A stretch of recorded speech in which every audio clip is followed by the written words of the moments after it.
How to set WhatsApp to auto-download files, images, and videos. This tutorial shows you how to enable automatic downloads for all media types on WhatsApp for Android. First, launch the WhatsApp application on your Android device. Next, the main chat interface will appear, showing your recent conversations. Following that, tap on the three dots icon at the top right corner of the screen. Now, select Settings from the drop-down menu that appears. Moving forward, you'll be taken to the WhatsApp settings page. Afterwards, scroll down and tap on Storage and Data. In addition to that, you'll see various data and storage management options. Once this page opens, scroll down to the Media Auto Download section. Subsequently, you'll see three options: when using mobile data, when connected on Wi-Fi, and when roaming. Moreover, tap on When connected on Wi-Fi to configure Wi-Fi download settings.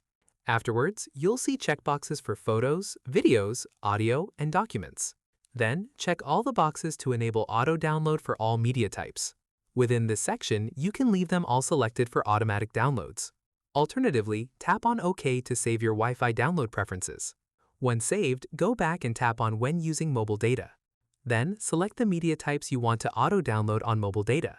Afterwards, check photos, videos, audio, and documents based on your data plan. Then, tap on OK to confirm your mobile data download settings. Moreover, you can also configure when roaming settings if you travel frequently. Afterwards, tap on When roaming and select your preferred media types. Then, tap on OK to save your roaming download preferences. Afterwards, all your selected WhatsApp media will now download automatically based on your connection type. Then, you can find downloaded files in your gallery or WhatsApp media folders. And that's it. If this tutorial helped you set WhatsApp to auto-download files, images, and videos, give it a like, subscribe for more WhatsApp tips and tricks, and tap the bell icon for notifications. See you in the next one.